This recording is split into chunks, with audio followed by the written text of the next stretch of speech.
My musical journey started from a very young age. I was always surrounded by great musicians.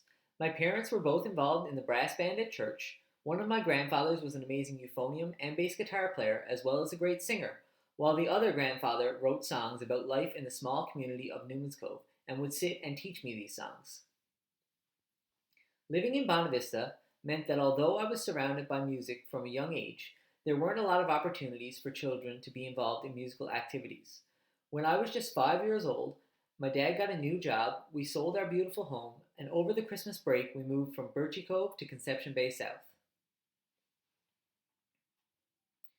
In Conception Bay South, my family and I were very involved with the church. I enrolled in the children's choir and the junior band playing cornet and later euphonium, but soon discovered that my passion was percussion. Me and my family were so grateful for all of the opportunities we had in CBS. In September of grade 4, I began to have severe headaches and started calling home from school a lot. Both my doctors and my parents believed that I was stressed because my father had been traveling and 9/11 had happened earlier in the month. But when my headaches didn't subside, scans showed fluid built up on my head, which had to be relieved in an emergency surgery. The rest of the school year was a breeze. For Christmas that year, my parents got me my first drum set. After Christmas, I started drum lessons with Rob Lee. I was ecstatic and would sit at my drum set for hours a day practicing, wanting to be the best drummer that I could be.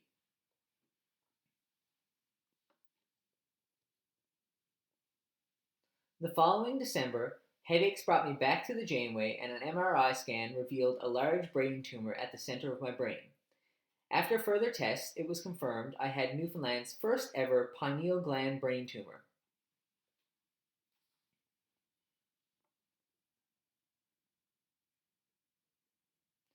Chemotherapy started immediately. Before my third week of chemo, tests revealed that although my cancer markers were dropping, the tumor was getting larger. During my third round of chemo, I got extremely sick. I couldn't speak, sit up in my bed, or use my hands.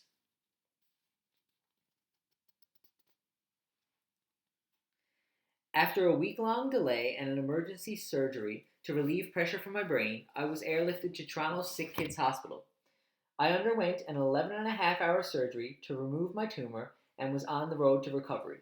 That being said, there were a lot of speed bumps along the way and a few more rushes to the ER. Unfortunately, my doctors speculated that going forward I wouldn't have much hand eye coordination, I may not be able to play my drums anymore, I would need special help in school, and suggested that I not enroll in French immersion in school. Despite all of this, my family and I continued to be very positive that I would beat the odds. Through a positive attitude, hard work, and the best family and friends that a young boy could ask for, I made a full recovery and showed myself and my doctors what music can truly do for the brain. My doctors, my family, and I believe that if it weren't for music, my heavy involvement in music, I probably wouldn't have recovered the way I did.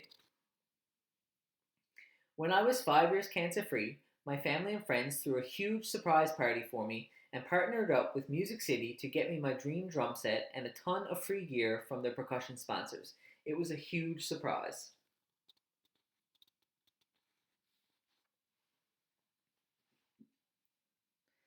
The next year, in grade 11, I was fortunate enough to take part in a cultural and musical experience in Cuba with my high school band and choir. This trip really showed me how music can cross any border or barrier. We were able to communicate with students who didn't speak the same language as us through our music. In my last year of high school, I started to date a great friend who was going to be auditioning for music school. Although my plan was to do engineering, I decided to why not go to music school with my girlfriend. So we both applied and we were both accepted. We learned so much during our degrees that made us the musicians that we are today. After completing the lab band component of our music ed degree, Corona asked me and Alyssa if we would be interested in joining the Celtic Fiddlers. Over the next 3 years, we completed several tours of Newfoundland and a tour of Ireland, playing in some of the largest Irish festivals. We were also part of the Celtic Fiddlers' last CD. Right after my degrees, I subbed for 2 months and then was able to get a permanent position in Botwood. My position was a dream.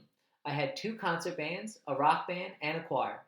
The only downside was that the position was 5 hours away from all my family and friends.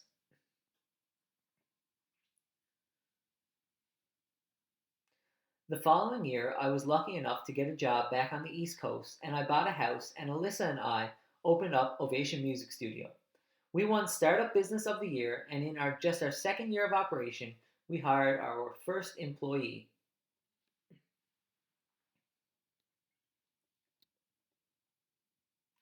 In August of 2017, we got married.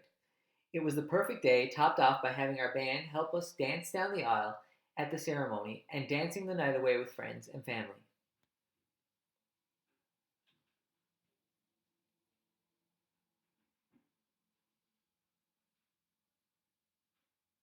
The following month, I began working even closer to home when I got a position on Bell Island teaching music and social studies.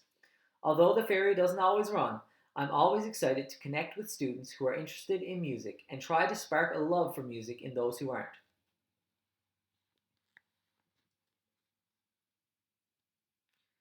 Last year, my wife and I decided to start performing as the duo Take Two. We have performed in coffee shops, weddings, and even at the Conception Bay South 3 hour cleanup at the CBS Stadium. We love sharing our music with anyone who will listen and look forward to every opportunity to perform. I love being a music educator. For me, it's about way more than teaching just the curriculum. I want to create better students who are better people first and better musicians second. I know personally how much music can affect someone's life, and I try to reach all students, especially those who get left behind in other subjects. If I can have a big impact on just a few students, I consider it a success.